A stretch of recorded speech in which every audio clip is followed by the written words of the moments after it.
జూబ్లీహిల్స్ ఉప ఎన్నిక అభ్యర్థి ఎంపికపై బీజేపీ తర్జన భర్జన పడుతోంది.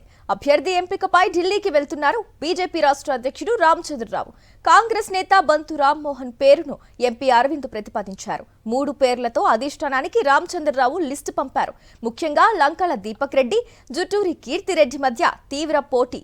దుబ్బాక తరహాలో జనరల్ ఎలక్షన్లో పోటీ చేసిన అభ్యర్థికి ఉప ఎన్నికల్లో ఛాన్స్ ఇవ్వాలనుకుంటున్నట్లు సమాచారం. 2023 అసెంబ్లీ ఎన్నికల్లో జూబ్లీహిల్స్ నుంచి లంకల దీపక్ రెడ్డి పోటీ చేశారు. బొంతు రామ్మోహన్ పేరు ఎందుకు తెచ్చారని పార్టీలో చర్చ జరుగుతోంది.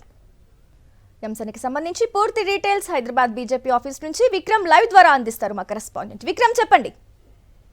జూబ్లీహిల్స్ ఉప ఎన్నికల్లో కాంగ్రెస్ బీఆర్ఎస్ అభ్యర్థులను ప్రకటించి ప్రచారంలో దూసుకుపోతుంటే మరోవైపు బీజేపీ మాత్రం అభ్యర్థి ఎంపిక ప్రక్రియపైనే ఇంకా తర్జన భర్జన పడుతున్న పరిస్థితి ఉంది.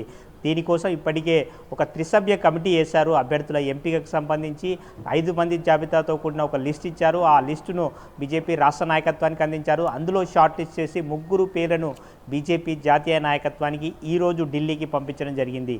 అయితే రేపు సాయంత్రానికి బీజేపీ అభ్యర్థిని ప్రకటించే అవకాశాలు అయితే స్పష్టంగా కనిపిస్తున్నాయి. అభ్యర్థి ఎవరనే దానిపై ఒక సస్పెన్స్ అయితే కొనసాగుతుంది.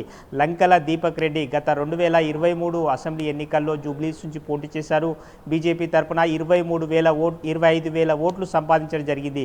ఈ నేపథ్యంలో అతనికే టికెట్ ఎలా ఉంటుందన్న దానిపై కసరత్తు అయితే కొనసాగింది. అయితే మహిళా కోణంలో జూటూరి కీర్తిరెడ్డికి ఇస్తే ఆమె వ్యాపారవేత్త, పార్టీలో యాక్టివ్గా పనిచేస్తున్న నేపథ్యంలో మహిళా కోణంలో ఇస్తే ఏ విధంగా ఉంటుంది? బీఆర్ఎస్ నుంచి మాగంటి సునీత మహిళకి ఇవ్వడం జరిగింది కాబట్టి ఖచ్చితంగా బీజేపీ నుంచి కూడా మహిళకి ఇస్తే ఎలా ఉంటుంది అన్న కోణంలో కూడా బీజేపీ అధిష్టానం ఆలోచన చేస్తున్నట్లు సమాచారం. ఒకవేళ గతంలో మాదిరిగా దుబ్బాక ఉప ఎన్నికలో చూసుకుంటే దుబ్బాక సాధారణ ఎన్నికల్లో పోటీ చేసిన రఘునందన్ రావుకే మళ్ళీ టికెట్ కేటాయించడం జరిగింది.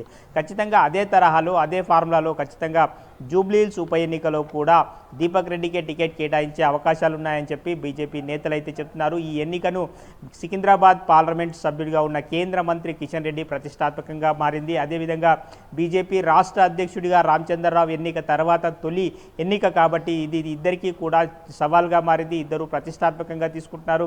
ఖచ్చితంగా ఈ ఎన్నికల్లోనూ ప్రతిష్టాత్మకంగా తీసుకొని గెలిపిస్తేనే జీహెచ్ఎంసీ ఎన్నికల్లో ఖచ్చితంగా ప్రభావితం జరగబోతుంది. రాబోయే కొద్ది రోజుల్లోనే జీహెచ్ఎంసీ ఎన్నికలు జరగబోతున్న నేపథ్యంలో ఈ ఎన్నికల ప్రభావం ఖచ్చితంగా జీహెచ్ఎంసీ ఎన్నికల మీద పడే అవకాశం ఉన్న నేపథ్యంలో జూబ్లీహిల్స్ ఎన్నికలను గెలవాలని చెప్పి బీజేపీ భావిస్తుంది. రేపు సాయంత్రానికి ఖచ్చితంగా బీజేపీ జాతీయ నాయకత్వం కూడా జూబ్లీహిల్స్ ఎన్నికలకు సంబంధించి అభ్యర్థిని ప్రకటించే అవకాశాలున్నాయని చెప్పి బీజేపీ నేతలు చెప్తున్నారు. Right, okay Vikram, thank you.